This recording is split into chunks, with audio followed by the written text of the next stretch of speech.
તો હવે ત્રીજો મુદ્દો, અમદાવાદ મ્યુનિસિપલ કોર્પોરેશનની રિવ્યુ બેઠકમાં એવા દ્રશ્યો જોવા મળ્યા કે તંત્રની અંદરની કામગીરી પર જ સવાલો થાય છે। મ્યુનિસિપલ કમિશનર બંછાનિધિ પારીએ ડેપ્યુટી મ્યુનિસિપલ કમિશનરને જાહેરમાં ખખડાવ્યા ને પૂછ્યું કે તમને જ તમારા વિભાગમાં શું કામ ચાલી રહ્યું છે એની ખબર નથી તો કામ કેવી રીતે થશે। મ્યુનિસિપલ કમિશનર દ્વારા યોજાયેલી દબાણ દૂર કરવા સંબંધિત રિવ્યુ બેઠકમાં ડેપ્યુટી મ્યુનિસિપલ કમિશનરને તેમના જ વિભાગની માહિતી આપવા માટે કહેવાયું હતું, પરંતુ અધિકારી પાસે યોગ્ય ડેટા કે વિગતો ન હોવાથી કમિશનર ગુસ્સે ભરાયા। આ ઘટનાથી બેઠકમાં હાજર અન્ય અધિકારીઓમાં પણ સોંપો ફેલાયો હતો।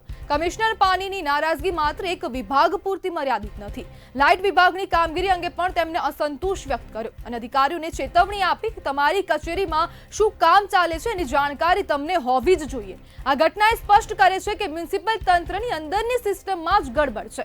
જ્યાં ઉચ્ચ અધિકારીઓને જ પોતાના વિભાગની માહિતી નથી તો તે પ્રજા માટે તો શું કરવાના। લાખો રૂપિયાનો પગાર લેતા અને આઈએએસ કક્ષાના અધિકારીઓ પાસે જ માહિતી ન હોય તો બીજા પાસે તો શું આશા રાખવી।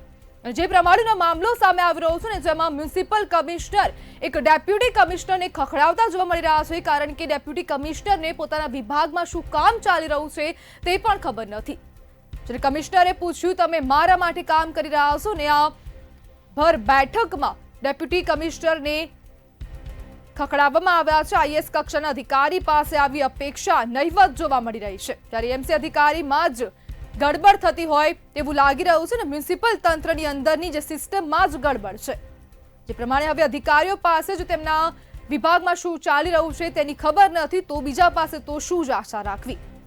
જ્યારે એમસી કમિશનરે જાહેરમાં જ ડેપ્યુટી કમિશનરને ખખડાવી દીધા છે। આ બેઠક યોજાઈ હતી રિવ્યુ બેઠક, જેમાં હવે ડેપ્યુટી કમિશનરનો ઉધડો લેવામાં આવ્યો અને તેમને પોતાના વિભાગમાં જ શું ચાલી રહ્યું છે તેની જાણ નથી। દબાણ દૂર કરવાની માહિતી ન હોવાને કારણે હવે મ્યુનિસિપલ કમિશનરે ઉધડો લીધો છે। ત્યારે લાખોનો પગાર લેતા અધિકારી પાસે માહિતી નથી તો પછી બીજા પાસે તો શું આશા રાખવી। અને મહત્વપૂર્ણ છે કે આઈએએસ કક્ષાના અધિકારી છે જેમની પાસે કોઈ જ પોતાના વિભાગની માહિતી નથી। જો લાઇટ વિભાગની કામગીરી પર કમિશનરે નારાજગી વ્યક્ત કરી છે।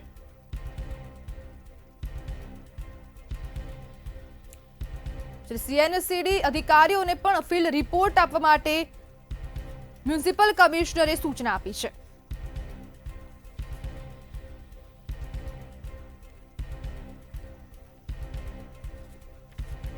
આપણી સાથે સામાજિક અગ્રણી અનિમેશ પટેલ જોડાઈ ગયા છે। અનિમેશભાઈ, મ્યુનિસિપલ તંત્રની લાલિયાવાડીનો વધુ એક કિસ્સો, જેમાં આઈએએસ કક્ષાના અધિકારી પાસે તેમના વિભાગમાં જ શું કામ ચાલી રહ્યું છે તેની માહિતી નથી, શું કહેશો? અત્યારે પરિસ્થિતિ એવી છે કે કોર્પોરેશનની અંદર મ્યુનિસિપલ કમિશનર શ્રી જેને કોઈ પણ વાતની જાણ હોતી નથી અને એ વારંવાર આસિસ્ટન્ટ કમિશનરને ડેપ્યુટી કમિશનરોને બોલાવે છે, પણ એ ખ્યાલ નથી આવતો કે આ ડેપ્યુટી કમિશનરો અને આસિસ્ટન્ટ કમિશનરો કોઈ પણ જાતના કામ કરતા જ નથી। આસિસ્ટન્ટ કમિશનર 1.5 લાખનો પગાર લે છે, એમને સરકારી ગાડી મળે છે, સરકારી ડ્રાઈવર મળે છે, સફેદ હાથી જે રીતના આપણે પાળીએ એ રીતના પાળવામાં આવેલા આસિસ્ટન્ટ કમિશનરો છે। આસિસ્ટન્ટ કમિશનર માત્ર પોતાની ઓફિસમાં અડધો કલાક જ મળે છે જાહેર જનતાને આ લોકોને મળવાનો સમય નથી, માત્ર પગાર સમયસર આવી જાય અને કમિશનર શ્રીને આજે આ ભ્રમ જ્ઞાન થયું કે આ લોકો કામ નથી કરતા, આ લોકોને હટાવી દેવામાં આવે। કમિશનર શ્રી અત્યાર સુધી શું કરતા હતા? કમિશનર શ્રીની નૈતિક જવાબદારી છે આ લોકોની સામે ધ્યાન રાખવાની। અનિમેશભાઈ, હવે જો ડેપ્યુટી કમિશનરમાં જ આવા ધાંધિયા હોય અને તેમની પાસે જ માહિતીઓ ન હોય તો પછી અપેક્ષા કોની પાસે રાખવી ને સામાન્ય જનતા ક્યાં જાય? પોતાના પ્રશ્નોનો નિકાલ કરવા માટે અમદાવાદ મ્યુનિસિપલ કોર્પોરેશનમાં જતા હોય છે, ત્યાં કોઈ તેમની ફરિયાદ પણ સાંભળતું નથી। અમદાવાદ મ્યુનિસિપલ કમિશનર શ્રીને આજે 2 હાથ જોડી વિનંતી સાથે કહેવામાં આવે છે કે આ ડેપ્યુટી કમિશનર અને આસિસ્ટન્ટ કમિશનરોની ઓફિસોમાં કોઈ જવાબ મળતા નથી। એ લોકોને ફોન કરીએ છે તો ફોન પણ ઉપાડતા નથી। વારંવાર વિરોધ પક્ષ અને વારંવાર સરકાર તરફથી પણ રજૂઆત કરવામાં આવેલી છે કે ભાઈ ફોન ઉપાડો, પણ આ લોકો એવું કહે છે કે ભાઈ અમે મિટિંગમાં હતા। સવારથી સાંજ સુધી કન્ટિન્યુ મિટિંગોમાં રહી આ લોકો પ્રજાના કોઈ પણ કામ કરતા નથી અને માત્ર સરકારને માત્ર પ્રજાને ગેરમાર્ગે દોરવાનું કામ કરે છે, કારણ કે મિટિંગો આખો દિવસ તો ચાલતી હોતી નથી।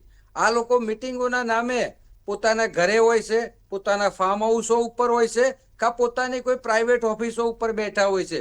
પ્રજાના કામમાં આ લોકોને રસ નથી, માત્ર પગાર લેવામાં રસ છે અને ડેપ્યુટી મ્યુનિસિપલ કમિશનર અને આસિસ્ટન્ટ મ્યુનિસિપલ કમિશનરોની ઓફિસની બહાર સિક્યુરિટી ગાર્ડ હોય છે, સિક્યુરિટી ગાર્ડ કોઈ પણ જાતના જવાબ આપતા નથી. આજે સામાન્ય જનતા જેના પૈસે આ લોકો તાગડધીનના કરી રહ્યા છે, એ તાગડધીનના કરવા વાળા અધિકારીઓને ખ્યાલ આવવો જોઈએ કે ભાઈ આપણે જે પ્રજાના પૈસાનો દુરુપયોગ કરીએ છીએ.